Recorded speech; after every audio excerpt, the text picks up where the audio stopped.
Hey, sometimes we're afraid to ask God for favor, or we feel like it's selfish to ask this thing from God for us. So I just want to talk to you about favor and how we can enlarge our perspective and see the way God sees when asking for favor.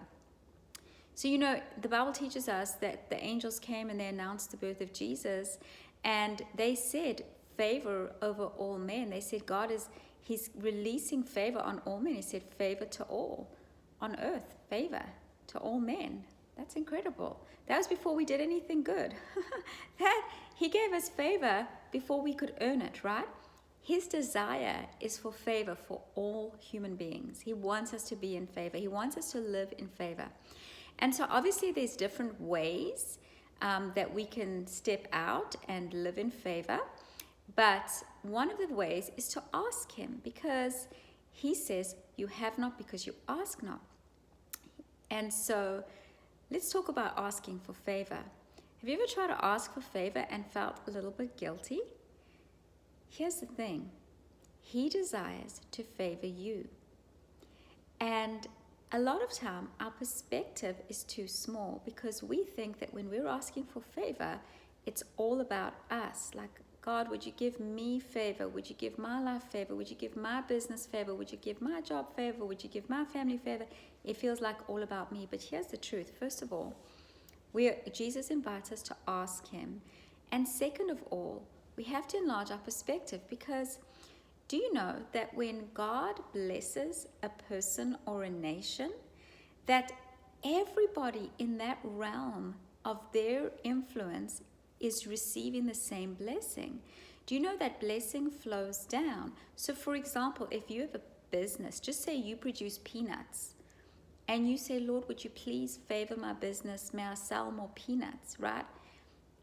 That's a good prayer, but it's not as incredible as it could be. That's a good perspective, but it could even be better, because here's the thing.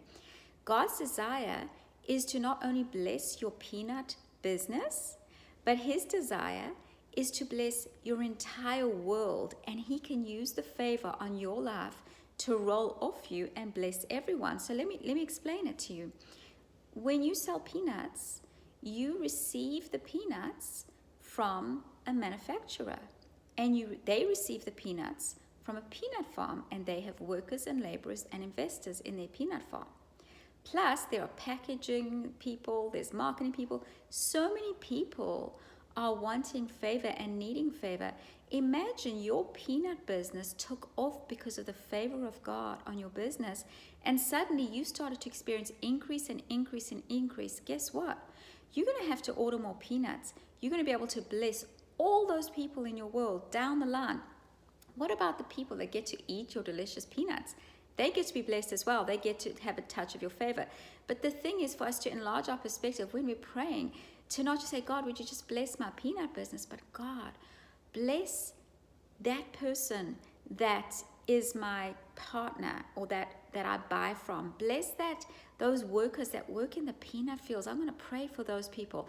God, would you bless? And you just start blessing and declaring favor over everyone that you influence.